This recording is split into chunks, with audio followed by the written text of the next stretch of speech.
డబ్బుంటే, పవరుంటే, బలముంటే ప్రపంచంలో ఏ దేశ అధ్యక్షుడినైనా లేపేయొచ్చు. ఏ దేశాన్నైనా గనక విధ్వంసం జేయొచ్చు అని అమెరికా మరోసారి నిరూపించింది. తాజాగానే తీసుకుంటే మొన్న వెనిజులా అధ్యక్షుని వాళ్ళ భార్యను వాళ్ళు బెడ్‌రూమ్‌లో పడుకొనుండి ఎత్తుకొని ఎళ్ళిపోయారు.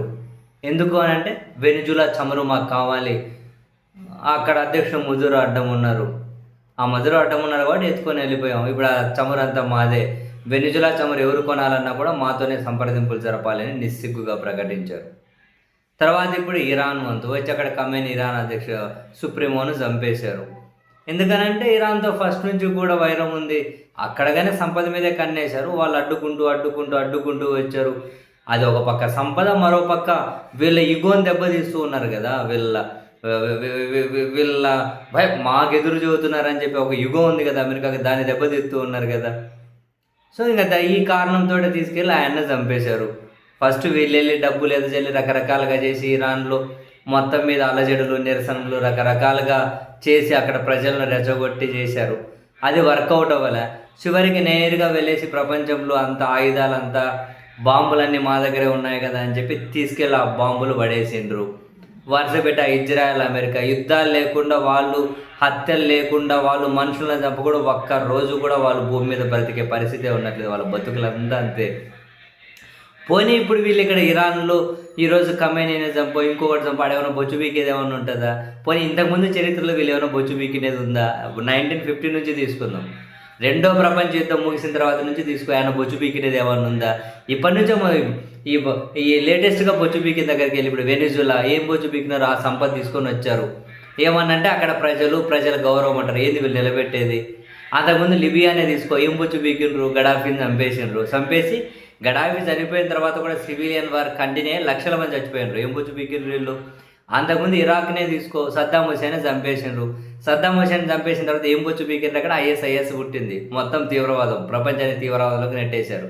చంపిన తర్వాత ఐఎస్ఐఎస్ పుట్టే కదా, ఏం బొచ్చు పీకారు వీళ్ళు? అంతకుముందు ఏమంటారు, ఆఫ్ఘనిస్తాన్ని తీసుకో, మధ్యలో ఏం బొచ్చు పీకారు? ఆటవిక అనాగరిక చట్టాలు చేసే వాళ్ళని తీసుకెళ్ళి అక్కడ కూర్చోబెట్టారు. ఏం బొచ్చు పీకారు? ఆఫ్ఘనిస్తాన్లో నిన్ను పీకేది ఏముండదు. ఏం బొచ్చు పీకారు? ఎక్కడైనా కనుక పీకిండేది ఏం బొచ్చు. ఇప్పుడు ఇదే ఇరాన్లోనే తీసుకోండి. 1980 నుంచి 89 వరకు ఇరాక్ మధ్య యుద్ధం జరిగితే ఏం బొచ్చు పీకింది ఇరాన్లో అప్పుడు? ఆ తర్వాతనే ఏం బొచ్చు పీకారు? జనరల్గా ఏం బొచ్చు పీకేది ఉంది? ఇంత ఈజీగా ఏ దేశంలోకైనా వెళ్ళి చంపేస్తే, అవును నిన్న వెనుజులా, ఈరోజు ఇరాన్, రేపు ఇంకెవరిని? ఫస్ట్ ఇప్పటి వరకు ఏం చేస్తున్నారు? మా మాట వినకపోతే సుంకాలు విధిస్తాము అంటూ ఉన్నారు. రేపు ఆశ చెప్పుకొని దాటిపోయి మా మాట వినకపోతే మా దగ్గర బాంబులన్నీ ఉన్నాయి, మా దగ్గర అత్యాధునిక ఆయుధాలు ఉన్నాయి, నేరుగా మీరు ఏడున్నారు చెప్పేసి ఆ బిల్డింగ్ మీద నాశనం చేసి మిమ్మల్ని చంపేస్తాం. ఎవరికైనా కనుక ఇదే తంతే కదా. రేపు ఎవరినైనా ఇదే పని చేస్తారు కదా. ఒక సార్వభౌమత్వ దేశం మీదకి వెళ్ళి నేరుగా ప్రపంచంలోనే ఆయుధాలన్నీ వీళ్ళ దగ్గర ఉండాలట, కానీ వేరే వాళ్ళ దగ్గర ఉండొద్దట. ఉంటే వీళ్ళ దగ్గరే ఉండాలట, వీళ్ళకే బానిసత్వం చేయాలట. ఇదేం నీచత్వం? అంటే ఎవడు ఇన్వాల్వ్ అవ్వట్లేదు. వెనిజులా మీదకు పోయారు, ఎవడు పట్టించుకోలే. ఇరాన్ మీదకు పోయాడు, ఎవడు పట్టించుకోలేదు. ఎవరి మీదకు పోయినా కానీ అనుకో, నెక్స్ట్ ఇలా పోతే ఎవడన్నా కనుక ఒక 5-6 మంది చేతులు కలిపారనుకో, ఇంకేముంటుంది వచ్చు. మొత్తం అంతా కనుక మూడో ప్రపంచ యుద్ధమే జరుగుతుంది, నాశనం అయిపోతుంది ప్రపంచం. అందరూ చూసుకుంటూ ఇలానే ఉండరు కదా. రేపు ఇంకోని కిందకు వస్తారు, ఆ తర్వాత ఇంకోని కిందకు వస్తారు. అందరినీ చంపుకుంటూ పోతే చేసేది ఏముంటుంది?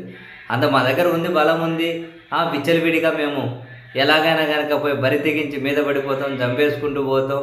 నువ్వెవందిరా బొచ్చా? వాడు ఇంకొకనేది వాడు సెట్ చేసేది. వాళ్ళు ఏదైనా సెట్ చేసుకుంటే సెట్ చేసుకోవాలి.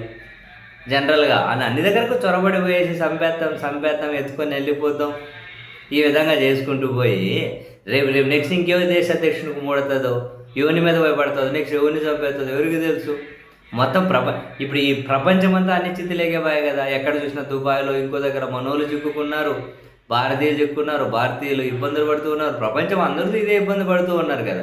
ప్రపంచం మొత్తం ఎప్పుడైనా తీసుకెళ్ళాడు, ఆయుధాలు అమ్ముకోవాలి, బాంబులు అమ్ముకోవాలి, వెపన్స్ అమ్ముకోవాలి, వాటితో వ్యాపారం చేయాలి, ఆ దేశాల్లో ఉన్న సహజ వనరులు తెచ్చుకోవాలి. మొత్తం ఇదే వ్యాపార మైండ్ సెట్టేనా? అదిగో ఆ వ్యాపారం అట్లాంటి వాళ్ళే అధ్యక్షులు అయితే ఇంకేముంటుంది పీకడానికి పోవచ్చు. అది ఇట్లనే మొగడు నాశనం చేసుకొని చచ్చిపోవాలి. అంతకుమించి ఏం మిగిలి ఉంది ఇక్కడ?